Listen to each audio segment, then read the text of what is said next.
It's a struggle with the tongue. We have to speak truth to power. We don't need no guns. We don't need no arms. Anybody come tell you that? They're the police. But not the tent.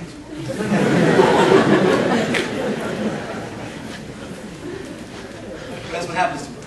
We get people come to us and they make suggestions to us. Suggestions. You know, I can get some stuff. We can go ahead, and I know how to get some stuff. I could get a gun. I could get a bullet. Right? So anybody who says that to you, you say to him, "You the police, ain't you?" But not the Kents. So you have to know the nature of your struggle. You have to know the nature of your struggle here. We speak truth to power. And so Allah subhanahu wa ta'ala says in Quran, as a brother read, that one of the characteristics of the people who Allah will love, right, is that they will not fear the blame of those who blame them. They won't fear. And what does that deal with? What that dealing with is another part in Quran, when Allah subhanahu wa ta'ala says, do not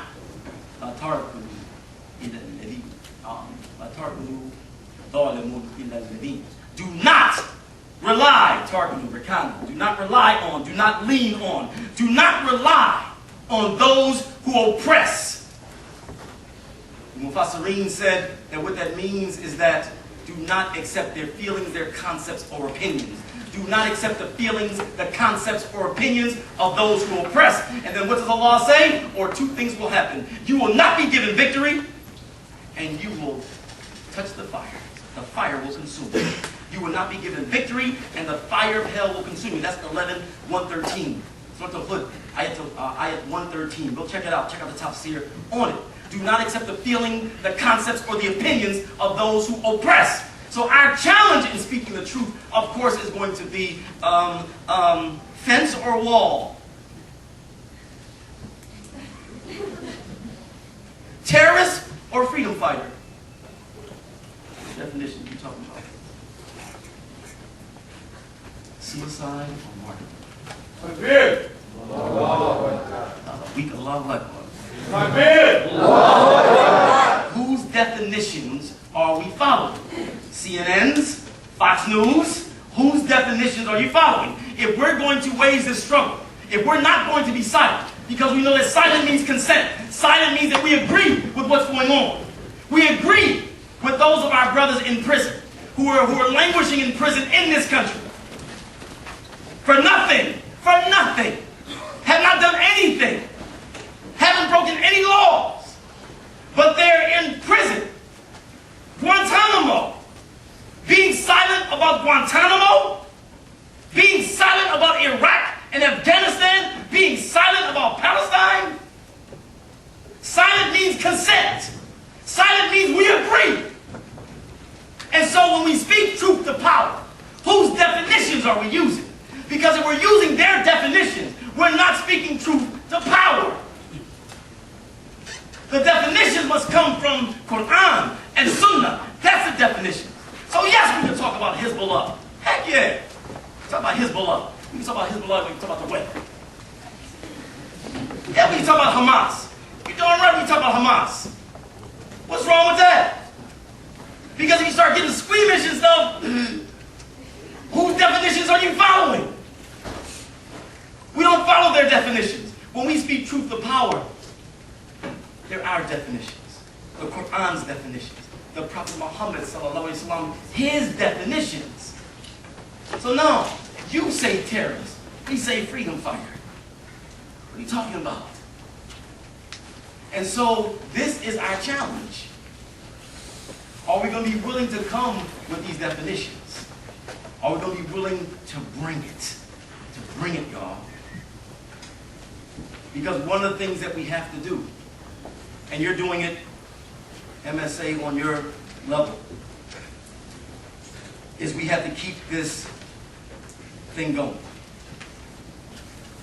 And I know that there's a tendency when the direct approach is used, some people get a little nervous. I know. They tell us we should have hikmah. The direct approach is extremist. The direct approach is misguided. The direct approach is confrontational. We should have hikmah. And usually, all too often, hikmah has a tendency to be translated as submission and surrender, weakness and concessions. But we do have to think. Let me share this with the parents real quick, brother, and I'll wrap it up, inshallah. Do you know that the Zionist Organization of America sued? Now, they didn't sue. They filed a complaint with the Office of Civil Rights about some of the programs that the MSA has on campus, saying that the programs themselves are anti-Semitic and they constitute hate speech. So the Office of Civil Rights investigated it, and they concluded that what was taking place was not hate speech against Jews, but what was taking place was criticism of Israeli policies. Ain't that deep? They were mad as mud. They said they're not talking about your national origin and so on and so forth. They're talking about the policies of the government of Israel. So therefore, this complaint has no merit.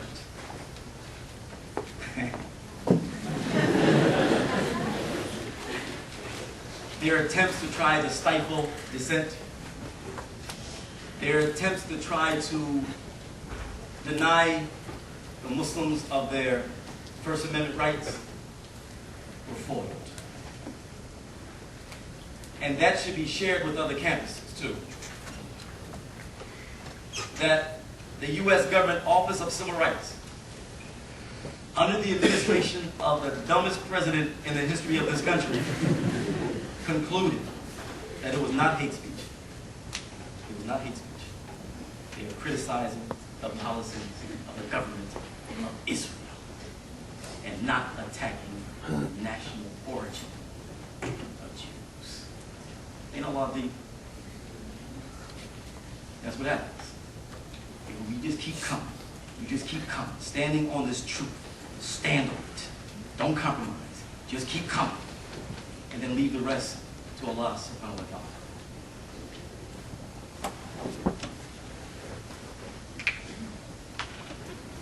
This country's in big trouble. I'm talking about the apartheid state and the United States. It's in big trouble. And it's way more than Obama can do, y'all.